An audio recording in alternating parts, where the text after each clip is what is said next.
আমি হলাম সেই তোমাদের ছোট্ট আয়ুষ, আমার চ্যানেল জুনিয়র ব্লগারে তোমাদের সবাইকে ওয়েলকাম। আমি আমার জীবনে যেহেতু ছোট বড় সবকিছু তোমাদের সঙ্গে শেয়ার করি, এই জিনিসটাও শেয়ার করছি। দেখো আজকে কোথায় এসেছি, সালুনে। তোমরা ঠিকই দেখতে বুঝেছো, হেয়ার কাট করতে এসেছি। যেহেতু 1 মাস 2 মাস চুল কাটাই হয় না, তাই আমি হেয়ার কাট করতে এসেছি। বড় বড় হয়ে গেছিল তাই। আর আমার চোখ কেন নাক পর্যন্ত চলে আসছিল।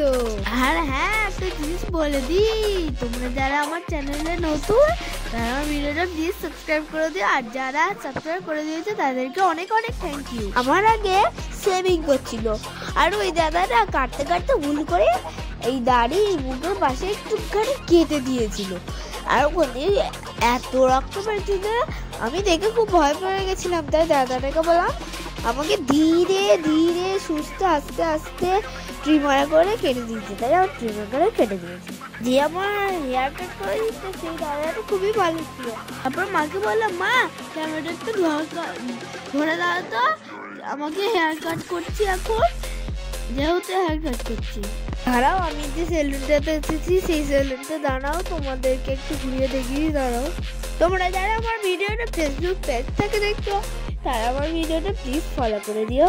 আমি আগেও বলেছি, আমার যদি কোনো ভুল হয়ে থাকে আমাকে ছোট্ট ভাই হিসেবে ক্ষমা করে দিও প্লিজ। তোমরা কে কি হেয়ার কাট করো সেটা কমেন্ট বক্সে তো একদম জানাতে ভুলবে না। আমি তো এখন মাশরুম কাট কাটছি। এই দেখো এবার ঘাটটা কাটছে। আমার তো খুব ভয় করছিল, মানে মনে হচ্ছিল এই কেটে দিল এই কেটে দিল, কি ভয় করছিল। যেন আমার প্রাণ অন্য জায়গা থেকে, এই যে আমার বুকের ভেতর থেকে যেন অন্য জীবনে চলে গেছে, কি বলবো। তার উপর থেকে তো কাটা চুলগুলো কুট কুট কুট কুট করে যাচ্ছে, যেন মনে হচ্ছিল কতক্ষণই হবে। আমার ইচ্ছা ছিল নেক্সট বারে দুর্গাপূজায় আমি চুলগুলো অনেক বড় করব। তো গাইস, চুলটা আমার এবার কাটা হয়েই এসেছে। চুলটা জাস্ট ছেঁটে দিয়ে একটু আর কি।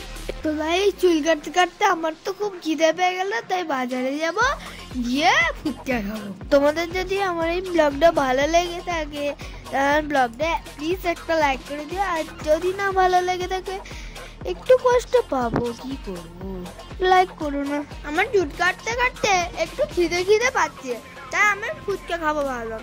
আমি যে চেয়ারটাতে বসেছিলাম সেই চেয়ারটাতে ওই কাকাটা চুল কাটতে অসুবিধা হচ্ছিল।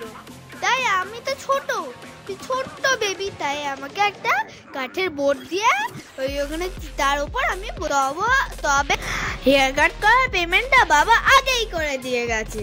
আজকে যেহেতু বাবার সঙ্গে এসেছি, তা আমার হেয়ার কাট করার পেমেন্টটা করে দিয়ে গিয়ে বাবা একটু গল্প করছিল বন্ধুদের সঙ্গে। দাদাটা আমি বললো, এই দেখো বদমাইশি করো না, ওই দেখো ওখানে ক্যামেরা লাগানো আছে। আমি দেখছিলাম যে কোথায় ক্যামেরাটা লাগানো আছে। দেখলাম যে আমার মা যেখানে বসে আছে সেখানে ভিডিও করছে, তার আমার মায়ের উপরে ক্যামেরাটা লাগানো। আমার কত চুল বিসর্জন দিয়ে দিলাম, দেখো মেঝেতে পড়ে আছে। তারপর হেয়ার কাট হয়ে যাওয়ার পর বাবার কাছে যাওয়ার সময় একটা দোকানে দেখলাম একটা বোতল আছে, খুব সুন্দর দেখতে। তাই মাকে বললাম, মা আমাকে ওই বোতলটা কিনে দেবে। মা তো আমার কথাটা ফেলতে পারলো না, তাই আমাকে ওই ওয়াটার বোতলটা কিনে দিল। গাইস, আমার একটা বড় ভুল হয়ে গেছে। কি বলে তো, আমি না ফুচকা খেতে যাবো, ফুচকা গিয়ে এত খিদে পেয়ে গেছে কি বলবো, গপ গপ করে খেয়ে নিয়েছি। ভিডিও করবো সেটাই ভুলে গেছি, সবকিছু ফাঁকা করে দিয়েছি, সব ফুচকা। তাই ক্ষমা করে দিও প্লিজ। চলো এবার দেখো বাবার সঙ্গে বাড়ি থেকে রওনা দিলাম। এটা আমাদের মেন বাজার, দেখছো কত কিছু বিক্রি হচ্ছে। এখানে আমার মাম্মা, ভাইটি, বাবা, কাকাই, বাবু সবাই এখানে মাছ মাংস ডিম সব খেতে আছে।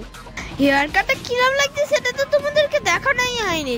তাই পরের দিন সকালবেলা সূর্যার সময় টান করে এসে জামা কাপড় পরে চুলটা সেট করে তোমাদেরকে দেখাচ্ছি। কেমন লাগছে কমেন্ট বক্সে জানা। আমার এই হেয়ার কাটটা ভালো লাগলে একটা লাইক করে দিও প্লিজ।